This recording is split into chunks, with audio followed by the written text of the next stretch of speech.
Welcome to my YouTube channel Qasmi C S academy. आज हम अपने course name C language for beginner, जो कि मैंने class 10 federal and Punjab board BS C language student का lecture number 16 का पार्ट नंबर 2 डिस्कस कर रहा हूँ। आज के पार्ट के अंदर हम एक और प्रोग्राम को डिस्कस करेंगे। हम ये प्रोग्राम डिस्कस करेंगे, write a program that input a number from user and display factor of that number using factorial of that number using for loop.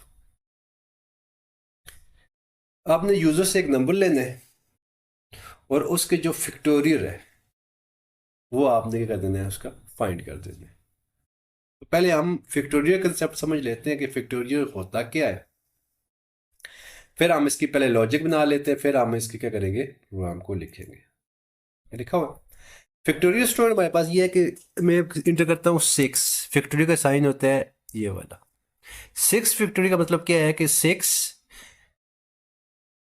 अपने से पीछे 2 तक, ठीक है, क्या करेगा, मल्टीप्लाई होगा। मीन कि 6 multiply by 6 multiply by 5 multiply by 4 multiply by 3 multiply by 2 2 तक। मीन कि 1 तक 1 की जरूरत नहीं है। फैक्टर क्या होते हैं कि 6 क्या होगा, अपने से पिछले तमाम नंबर के साथ क्या होगा, मल्टीप्लाई होगा। 7 करोगे तो 7 मल्टीप्लाई बाय। तो अगर हम देखें तो इसके ऑप्शन वही बात की जो हमने सम किया था, लेकिन इसमें हमने क्या करना है, मल्टीप्लाई करना है। अब आपकी मर्जी है, नंबर से बैग जाए, स्टार्टिंग वैल्यू 6 दे दे, ठीक है, क्योंकि यहाँ पे 6 तो यूजर देगा, कोई नंबर देगा से आपको उसके लिए n ले ले, ठीक है। इसमें एक वेरिएबल होगा n, जिसका वो n के अंदर वो नंबर होगा जिसको हमने फैक्टोरियल फाइंड करते हैं, तो हम क्या लेते हैं।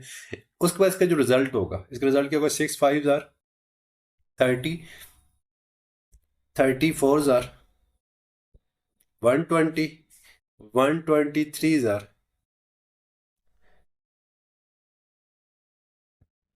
360, 362 जार 720। इसका रिजल्ट क्या आ जाएगा, इज इक्वल टू 720। अगर हम इसमें वेरिएबल देखें, एक तो क्या हो जाएगा, n हो जाएगा, इसको हम जो यूजर से नंबर ले करवा देंगे, इनपुट करवा देंगे। और यहाँ पे मैंने क्या दिया हुआ है, 6 दिया हुआ है आपके सामने। स्टार्टिंग वैल्यू दो बातें हैं। स्टार्टिंग वैल्यू आप n भी रख सकते हो,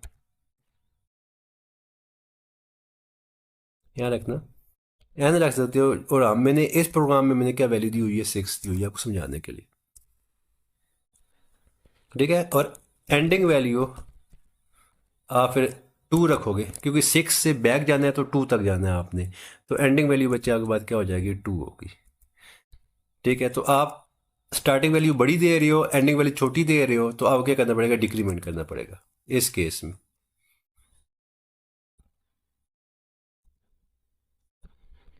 डिक्रीमेंट,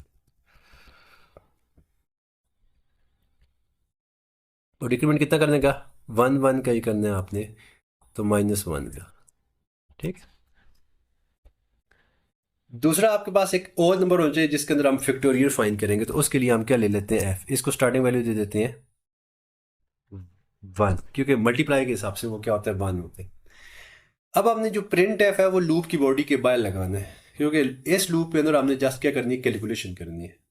कैलकुलेशन हम लूप के साथ करेंगे, और क्योंकि 720 सिंगल रिजल्ट आएगा, सिंगल रिजल्ट क्या होता है, वो लूप की बॉडी के बाहर लगाएंगे जब कैलकुलेशन हो जाएगी, ठीक है। तो या फिर दूसरा ऑप्शन बचे ये है कि आप स्टार्टिंग वैल्यू 2 दे दें, ठीक है, स्टार्टिंग वैल्यू 2 दे दें, या मैं स्टार्टिंग वैल्यू दे देता हूँ 2, 2 से स्टार्ट करता हूँ। एंडिंग वैल्यू आप क्या देंगे, 6 दे देंगे, n दे देंगे, जो कि मैंने इस प्रोग्राम में क्या दिया हुआ है। और यहाँ आपको क्या करना पड़ेगा, +1। इंक्रीमेंट नहीं करना पड़ेगा, बल्कि डिक्रीमेंट नहीं करना पड़ेगा, क्या करना पड़ेगा, इंक्रीमेंट। और इंक्रीमेंट कितना होगा, वही 1। और फैक्टोरियल को करना है, और फार्मूले के अंदर आपने लगाना है कि है f is equal to f multiply by I की वैल्यू क्या कर देंगे, मल्टीप्लाई कराएंगे। तो हम क्या करें, स्टार्ट से स्टार्ट करते हैं, छोटी वैल्यू से बड़ी तरफ जा रहे हैं, ठीक है। तो डेफ के अंदर इसका प्रोग्राम लिखते हैं, मैंने हेडर फाइल ऊपर लगाई हुई है, तो मैं पहले लिखता हूँ इंट n, ठीक है, कॉमा i, कॉमा f। तो बच्चे आपने जो फैक्टोरियल f है ना, इसको आप लॉन्ग भी ले सकते हैं, लॉन्ग इंट ले लें तो ज़्यादा बेहतर है, क्योंकि ये ना हो कि इतनी, क्योंकि फैक्टोरियल जो मल्टीप्लाई करेंगे तो बहुत बड़ी वैल्यू आ सकती है, तो आप इसको लॉन्ग भी ले सकते हो, तो ज़रा मैं इसको इंट ही ले लेता हूँ, ठीक है। सबसे पहले हम प्रोग्राम के अंदर वेरिएबल डिक्लेयर करवाते हैं, फिर उसके बाद जो वैल्यू इनपुट करवानी है वो इनपुट करवाते हैं। तो इनपुट क्या करवानी है, पहले हम लिखेंगे प्रिंट एफ, और प्रिंट एफ के अंदर हम उसको पहले क्या देंगे, मैसेज देंगे।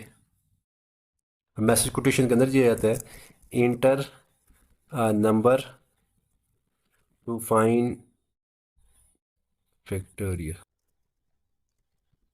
ठीक है, वो नंबर इंटर को जिसका आप फैक्टोरियल फाइंड करना चाहते हो। तो ज़रा इंटर करेगा तो स्कैन एफ लगाना ज़रूरी है। जब भी आप इंटर की बात करते हैं, स्कैन एफ, ये नंबर आपने किस में स्टोर करना है, एन में। एन की डाटा क्या है, परसेंटेज डी इंट है, इंट का क्या होता है, परसेंटेज डी होता है, कॉमा लगाएंगे और आगे एड्रेस ऑपरेटर के साथ एन आएगा। बच्चे यहाँ पे अक्सर कंफ्यूज होते हैं, मैं बार बार बता रहा हूँ कि ये प्रिंट एफ में नहीं लगाते, सिर्फ स्कैन एफ में लगते हैं एड्रेस ऑपरेटर। अब हम लगाएंगे, अच्छा एफ को स्टार्टिंग वाली बच्चे देनी है आपने, क्योंकि इसमें गार्बेज वैल्यू होती है, गार्बेज वैल्यू जो भी होगी, गार्बेज की मेमोरी कभी खाली नहीं होती, तो मल्टीप्लाई के हिसाब से आप स्टार्टिंग वैल्यू 1 देते हो, और अदरवाइज आप क्या देते हो, इसको सम करना हो तो क्या करते हैं, हम इसको 0 देते हैं। अब मैं लगाने लगा हूँ फार। फार हमने कहा था कि आई को स्टार्टिंग वैल्यू देते हैं 2, ठीक हो गया। I is less than equal to कर देते हैं, एन कर देते हैं, सेमी कॉलन, और इंक्रीमेंट कितना था, एक एक का था, तो आई प्लस प्लस। इसके बाद सेमी कॉलन लगाने की ज़रूरत नहीं है, बॉडी लगाने की ज़रूरत नहीं है। करना क्या है, F is equal to F asterisk, multiply करना है एफ स्टेरिक किसके साथ, आई के साथ, सेमी कॉलन। ये लूप के साथ एक ही स्टेटमेंट होगी, बॉडी नहीं लगाई। तो प्रिंट एफ, आप रिजल्ट शो करवाएंगे, प्रिंट एफ फैक्टोरियल कोटेशन के अंदर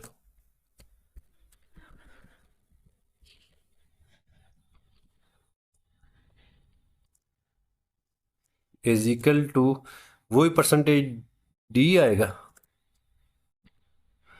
और कॉमा लगाकर अगर आपने किसी वेरिएबल की वैल्यू शो करवानी है तो परसेंटेज डी लगा देते हैं, और परसेंटेज डी के बाद आप क्या करते हैं, आई सॉरी एफ, और क्या इसमें प्रिंट एफ में एड्रेस ऑपरेटर नहीं आता, और ये करते इसको चलाते हैं, बॉडी नहीं लगाई इसके, फार के साथ सिर्फ एफ वाली स्टेप चलेगी, प्रिंट एफ सिर्फ इस फार लूप का हिस्सा नहीं है, ठीक है।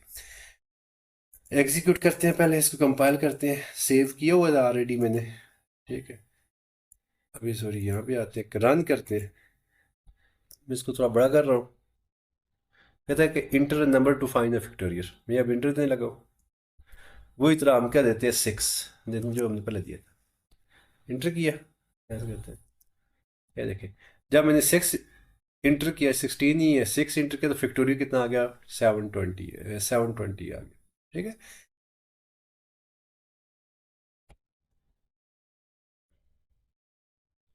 अगर मैं इसको देता हूँ जी इंटर, इसमें दे देते हैं जी 4, 4 फैक्टोरियल क्या चाहिए, 4 मल्टीप्लाई बाई 3, 12, 12 टू 24 आएगा, ठीक। इसमें मैं देखें, ये देखें, इंटर नंबर मैंने क्या कर दिया, 14 दे दिए, 14 दे दिया, इंटर नंबर टू फैक्टोरियल 14 लिखा हुआ है, सॉरी 4 दिए, 4 दिए, जूम पे चलता नहीं, इंटर प्रेस करता हूँ तो देखिए 4 का जो फैक्टोरियल है वो हमारे पास क्या है, फैक्टोरियल इज इक्वल टू 24, ठीक। स्टूडेंट इसको आप ट्राई करें, ये आपको प्रैक्टिकल में भी क्वेश्चन आ सकता है, ठीक है, पेपर के अंदर भी क्वेश्चन आ सकता है, ठीक है। तो उम्मीद करता हूँ कि आज के लेक्चर की आपको समझ आई होगी। अगर आपको किसी भी पॉइंट पे समझ नहीं आई तो मुझे कमेंट बॉक्स में कमेंट कीजिएगा, मैं आपको उसका आंसर दूंगा, और अपनी अपनी अपनी राय ज़रूर देनी है कि आपको समझ आ रही है या नहीं आ रही, ठीक है। कोई कन्फ्यूजन है तो आपने मुझसे पूछनी है, ठीक है। अगर आपको समझ आई है तो मेरे चैनल को सब्सक्राइब करें और अपने दोस्तों के साथ शेयर करें, और बेल आइकन को प्रेस करना ना भूलिएगा, ताकि आपके पास जो न्यू नोटिफिकेशन है वो मिलती रहे। मिलते हैं न्यू लेक्चर में न्यू वीडियो के साथ, तब तक अपना ख्याल रखिएगा, अल्लाह हाफिज़।